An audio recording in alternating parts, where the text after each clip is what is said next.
शुभ दिवस। आपको सभी नमस्कार। मैं आज संधि विषय पर विवरण देने जा रहा हूँ। आपके पाठ्य पुस्तक में संधि नामक व्याकरण भाग है। इसमें संधि क्या है, संधि के प्रमुख भेद कौन से हैं, उन भेदों के बारे में मैं तो आज विवरण देने जा रहा हूँ। प्रथमतः संधि क्या है या संधि किसे कहते हैं। संधि शब्द का शाब्दिक अर्थ है मेल। दो वर्णों के मेल को संधि कहते हैं। यही तो मैंने स्लाइड में दे दिया है इंट्रोडक्शन रूप में। संधि संस्कृत का एक शब्द है।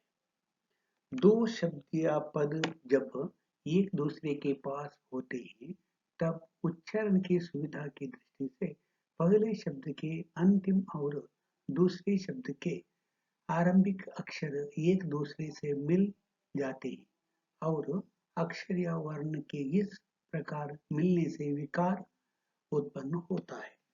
अर्थात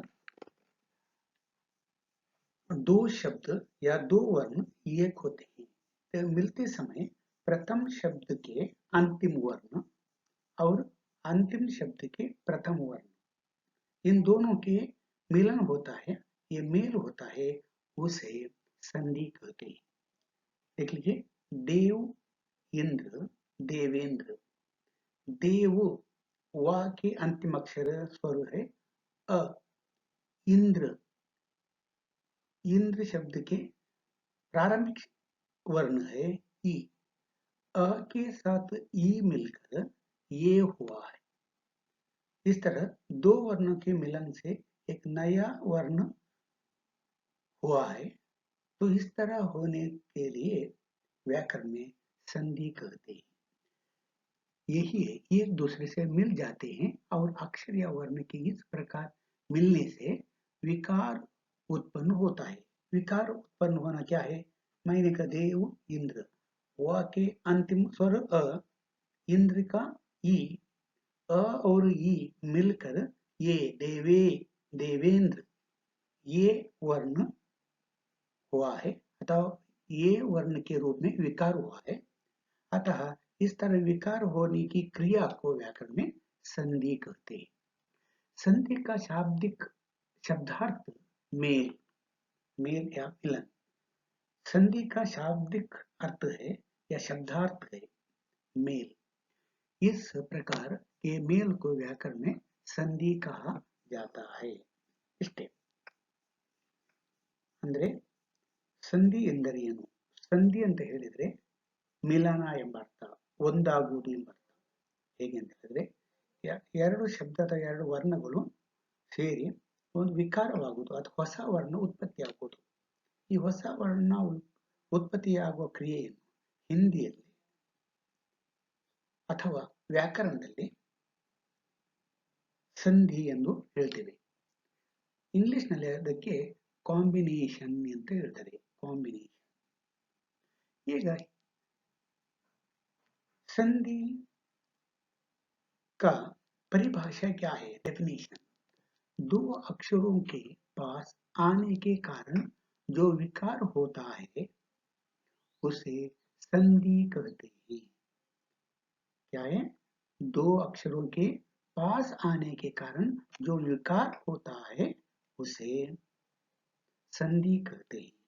ಎರಡು ಅಕ್ಷರಗಳು ಒಂದುಗೂಡಿ ಆ ಅಕ್ಷರದಲ್ಲಿ ಒಂದು ವಿಕಾರವಾಗ್ತದೆಯೋ ಅಥವಾ ಬದಲಾವಣೆ ಆಗ್ತದೆಯೋ ಅದನ್ನು संधि ಎಂದು ಹೇಳ್ತೇವೆ.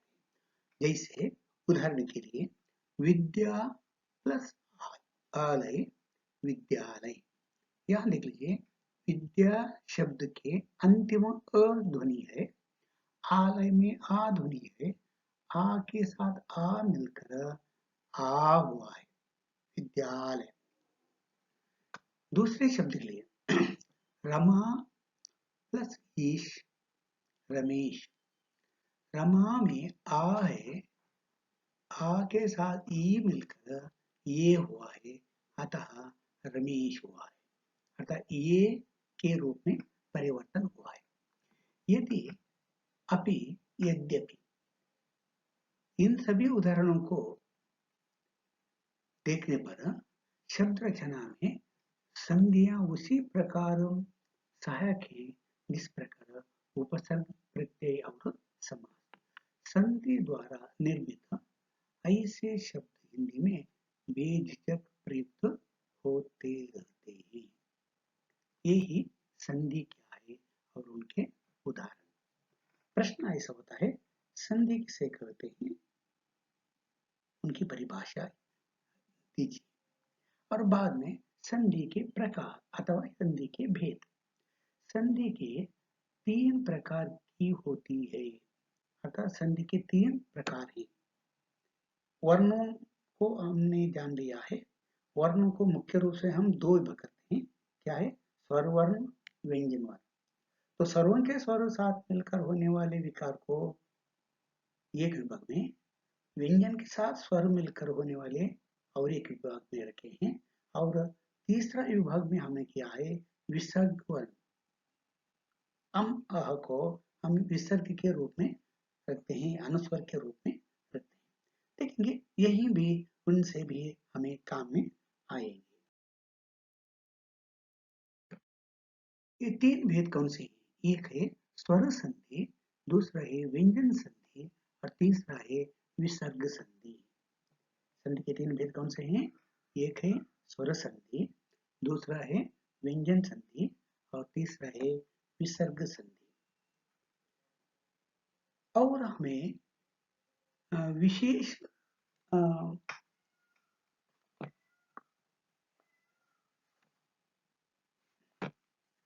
स्वर संधि केवल तत्सम शब्दों में होती है, ये तो ध्यान देना है। स्वर संधि केवल तत्सम शब्दों में होती है। अभी डिटेल से हमें पढ़ना चाहिए स्वर संधि क्या है और स्वर संधि के भेदों को। स्वर संधि क्या है और स्वर संधि के भेदों को। स्वर से स्वर के मेल को स्वर संधि कहते हैं। अर्थात स्वराक्षर स्वराक्षर मिलकर और एक स्वराक्षर उत्पन्न होना। स्वर के साथ स्वर मिलकर जो मेल होता है उसे स्वर संधि कहते हैं।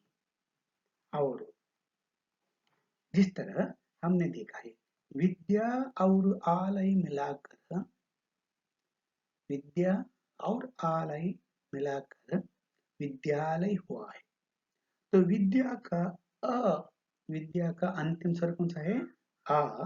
और आलय का आ।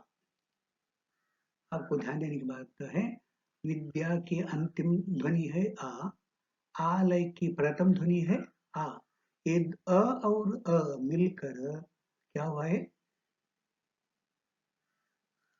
विद्यालय, विद्यालय हुआ है।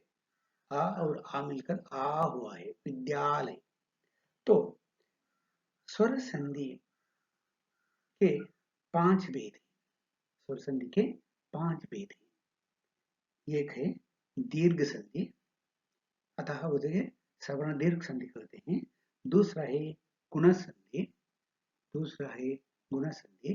तीसरा है वृद्धि संधि, चौथा यन संधि और पांचवा आयाति संधि। कुल मिलाकर 5 विभाग है स्वर संधियों में। कौन कौन से हैं? स्वर संधि, गुण संधि, वृद्धि संधि, यन संधि, आयत संधि। और उसे हम विमर्शात्मक ढंग से पढ़ते चलेंगे। प्रथम है दीर्घ स्वर संधि, अतः उसे सवर्ण दीर्घ संधि भी कहते हैं। सवर्ण क्यों है? अपने ही जाति के वर्ण मिलने के लिए इसलिए सवर्ण कहते हैं। आ के साथ आ मिलकर आ होना, ई के साथ ई मिलकर ई होना, ऊ के साथ ऊ मिलकर ऊ होना, या ई के साथ ई मिलकर ई होना। इस तरह अपनी ध्वनि के स्वरों के साथ मिलकर अपनी ध्वनि के दीर्घ स्वर में परिवर्तन होते हैं। अतः इन वर्णों को या इन संधियों को स्वर संधि कहते हैं।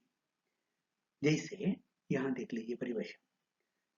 ह्रस्व या दीर्घ अ ई उ में से कोई भी स्वर अपने सजातीय ह्रस्व या दीर्घ स्वर के पास आए, अर्थात सजातीय स्वर कौन कौन से आते हैं?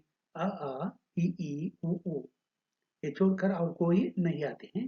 अतः ये तीन वर्णों के अपने ही जाति के वर्ण मिलने से क्या होते हैं? वे दीर्घ स्वर होते हैं। तो दीर्घ स्वर के पास आए तो उनके स्थान पर वर्ण दीर्घ हो जाता है। उनके स्थान पर वर्ण दीर्घ हो जाता है। अ के साथ अ मिलकर आ होता है। ऊ के साथ ऊ मिला तो भी ऊ होता है। ऊ के साथ ऊ या ऊ मिलकर ऊ होता है। अपनी ही जाति के वर्ण मिलकर दीर्घ वर्ण होते हैं। तो इसे दीर्घ संधि कहते हैं अथवा सवर्ण दीर्घ कहते हैं कन्नड़ में कहे तो। ಸ್ವರ ಸಂಧಿ ಎಂದರೇನು? ದೀರ್ಘ ಸಂಧಿ ಎಂದರೇನು? ಹಿಂದಿ ವರ್ಣಮಾಲೆಯ ಸ್ವರವರ್ಣಗಳು ತನ್ನದೇ ಜಾತಿಯ ಸ್ವರವರ್ಣದೊಂದಿಗೆ ಸೇರಿಕೊಂಡು ಅದರ ದೀರ್ಘ ಸ್ವರವಾಗಿ ಬದಲಾವಣೆ ಆದರೆ ಅದಕ್ಕೆ ದೀರ್ಘ ಸಂಧಿ ಎಂದು ಹೇಳ್ತಾರೆ. ಈಗ ನೋಡಿ, ಅ ಮತ್ತು ಅ ಸೇರಿದಾಗ ಆ ಆಗ್ತದೆ, ಆ ದೀರ್ಘ ಆಯಿತು. ಉ ಮತ್ತು ಊ ಸೇರಿ ಊ ಆಯಿತು. ಈ ಮತ್ತು ಈ ಸೇರಿ ಈ ಆಯಿತು. ಹೀಗೆ ಆ ಈ ಓ ಹೀಗೆ ದೀರ್ಘ ಧ್ವನಿಗಳು ಉತ್ಪತ್ತಿ ಆಗುವ ಏನು ವ್ಯಾಕರಣದ ವ್ಯಾಕರಣದಲ್ಲಿ ಕಾಣ್ತೇವೋ ಅದನ್ನು ದೀರ್ಘ ಸಂಧಿ ಎಂದು ಹೇಳ್ತೇವೆ. ಅದಕ್ಕೆ ಇಲ್ಲಿ ಕೆಲವು ಉದಾಹರಣೆಗಳನ್ನೆಲ್ಲ ಕೊಟ್ಟಿದ್ದೇನೆ. ಹೇಗೆ ಅಂತ ಹೇಳಿದ್ರೆ, ಪ್ರಥಮ ನೋಡಿ, ಅ ಮತ್ತು ಅ ಸೇರಿದಾಗ ಆ ಆಗ್ತದೆ.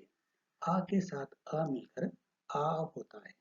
जिस तरह शब्द अर्थ शब्दार्थ, शब्द शब्द द के पास अ है, अर्थ अ और अ मिलकर शब्दार्थ दार्थ दार के बाद दीर्घ है, इसलिए शब्दार्थ हुआ है. दूसरा एक उदाहरण देख लीजिए, अन्न अभाव अन्नाभाव, अन्न अभाव अन्नाभाव, अर्थात यहाँ भी अन्न अ है, अ के साथ अ मिलकर अन्नाभाव है. अन्ना तो न के साथ आ आया. इसी तरह यहाँ कुछ मैंने दिया है, मैं वहां पढ़ता जाऊंगा, इतना ही है. देख लीजिए, ये अ के साथ अ मिलकर आ, हिम आलय हिमालय, भोजन आलय भोजनालय. आ के साथ अ मिलकर आ होता है. जैसे विद्या अर्थी विद्यार्थी, रेख अंश रेखांश. और ई कवि इंद्र कविंद्र, गिरि इंद्र गिरीन्द्र, कवि ईश्वर कवीश्वर, गिरी ईश गिरीश. इस तरह ऊ को मिलकर देख लीजिए, ऊ अभी ऊ भी उसी तरह ऊ और ऊ गुरु उपदेश गुरुपदेश. स्वयंभू उदय स्वयंभूदाय. इसी तरह भानु उदय भानुदय, वधु उत्सव वधुत्सव, भू ऊर्ध्व भूर्ध्वम, भू ऊर्जित भूर्जित. इस तरह इनमें स्वर के साथ स्वर मिलकर परिवर्तन हुई है, अथवा ये अपने ही जाति के स्वरों के साथ मिलन होकर अपने ही जाति के दीर्घ स्वर में परिवर्तन हुई है. अतः इस तरह परिवर्तन को दीर्घ संधि कहते हैं, अतः सवर्ण दीर्घ संधि कहते हैं. ये दीर्घ संधि के बारे में. और दूसरा भाग, संधि के दूसरा भाग है गुण. स्वर संधि. आ तथा आ के बाद ई उ अथवा र आए तो क्रमशः दीर्घ ये ओ तथा अंतस्थ र होते हैं. इस विकार को गुण संधि कहते हैं। क्या है? आ के बाद आद कर ई उ अथवा ऋ आए तो क्रमशः ये वो ऋ होते हैं। इस विकार को गुण संधि कहते हैं। हम इसे अलग अलग करके बताएंगे। अ अथवा अ, इनके सम्मुख ई आया तो ये में परिवर्तन होता है। ये में परिवर्तन होता है, इसे गुण संधि कहते हैं। देख लीजिए, शुभ इच्छा, यहाँ देखिए शुभ इच्छा, शुभेच्छा, शुभ आय, आ के सम्मुख ई आया है, आ के सम्मुख ई आया है, तो अ और ई मिलकर शुभेच्छा हुआ। बे बे अर्थात यहाँ ब और ये है, बे में ब और ये है, शुभेच्छा हुआ। तो कुल मिलाकर इसका नियम क्या है? अ के साथ ई आकर ये होना, अ के साथ ई होकर ये होना, अथवा आ के साथ ये होकर ई ये होना। देख लीजिए, यहाँ परम ईश्वर, परमेश्वर, परम म में अ है, ईश्वर में ई है, आ के साथ ई आया है, ये हुआ है। क्या है? आ के साथ ई हुआ है तो मे हुआ, मे अर्थात म ಪ್ಲಸ್ ಎ, ಅಂದ್ರೆ ಇಲ್ಲಿ ಏನ್ ಮಾಡಬೇಕು? ಆದ ಎದುರುಗಡೆ ಈ ಬರುವುದು. ನೀವು ಒಂದೇ ವಾಕ್ಯದಲ್ಲಿ ಹೇಳಬೇಕಾದ್ರೆ ಆದ ಎದುರುಗಡೆ ಅ ಅಥವಾ ಆದ ಎದುರುಗಡೆ ಈ ಬಂದರೆ ಎ ಆಗ್ತದೆ. ಹೀಗೆ ಅ ಅಥವಾ ಆದ ಎದುರುಗಡೆ ಈ ಅಥವಾ ಈ ಬಂದು ಎ ಆದರೆ ಅದನ್ನು ಗುಣಸಂಧಿ ಅಂತ ಹೇಳ್ತಾರೆ. अथवा इस तरह हम कह सकते हैं, क्या है? अ अथवा अ के साथ ई अथवा ई आकर ये हुआ तो उस संधि को गुण संधि कहते हैं। उसे गुण संधि कहते हैं। और अ के साथ ऊ अथवा ऊ आया तो वह वो में परिवर्तन होता है। अ के साथ ऊ आया तो वो हो जाता है। जैसे चंद्र उदय, चंद्रोदय, चंद्र उदय, चंद्रोदय। देख लीजिए, चंद्र उदय, चंद्रोदय, चंद्र आ के द्र के साथ आ है, वो आ और वो होकर वो हुआ चंद्रो। उसी तरह सूर्य उदय, सूर्योदय, यह भी अ के साथ वो आकर सूर्योदय। उसी तरह अ के साथ वो आया तो, आ के साथ वो आया तो, यहाँ देख लीजिए, महा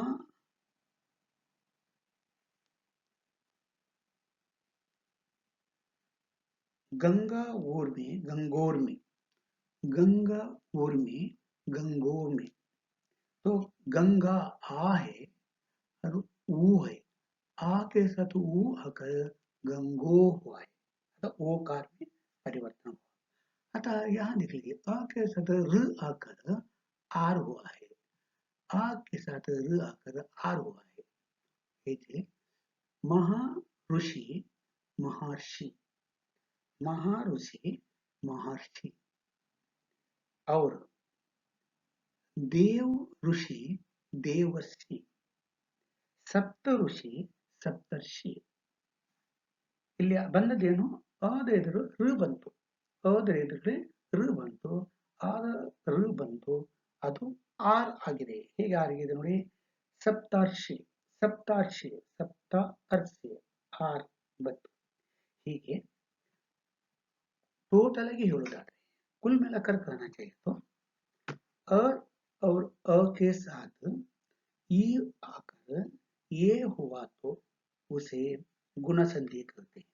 अथवा अ के साथ ई होकर वो आया तो अ के साथ ऊ आया तो वो होता है, और अ के साथ ई आया तो ये होता है, आ के साथ र आया तो आर होता है।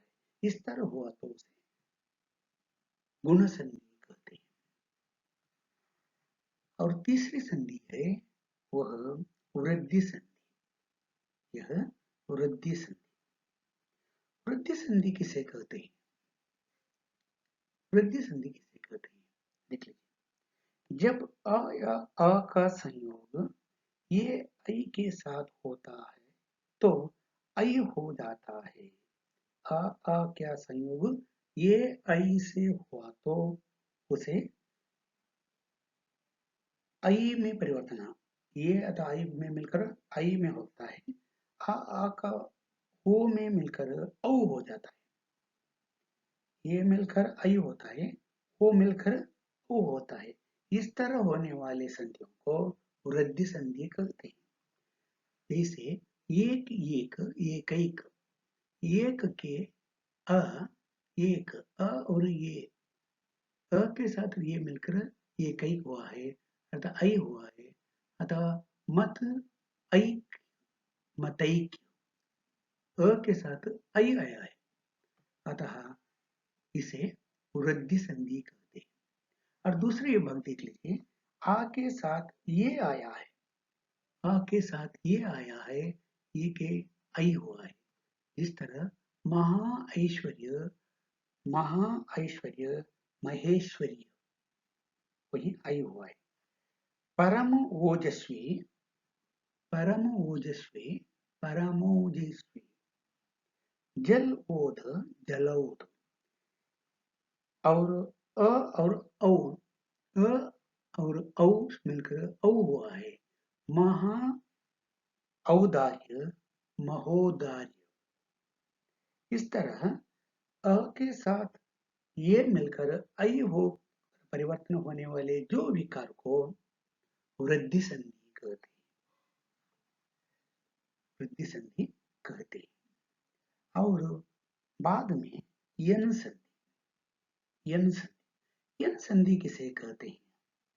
ह्रस्व या दीर्घ ई ऊर के पश्चात यदि अन्य असमान स्वर आता है तब ई का य तथा ऊ का उर हो जाता है। इससे विकार को यन संधि कहते हैं। बहुत बहुत आसान है। आपको पहले ध्यान देना है ई ऊर के बाद उनमें से कोई एक अक्षर अन्य असामान्य स्वर आता है, अर्थात वह स्वर को छोड़कर अन्य कोई आया तो, या में परिवर्तन हुआ तो, अर्थात परिवर्तन होने वाला या में परिवर्तन हुआ तो उसे यन संधि कहते हैं। यदि अपि यद्यपि, यदि अपि यद्यपि, यदि अर्थात ई प्लस अपि अ, ई मिलकर या हुआ है यद्यपि। और अंतिम बार देख लीजिए, यहाँ रीति अनुसार, रीत्यानुसार, रीति अनुसार, रीत्यानुसार। यहाँ भी देख लीजिए, रीति ई है, अनुसार अ है, ई के साथ आ आया है रीत्यानुसार, रीत्या, तो यकार में वह परिवर्तन हुआ है।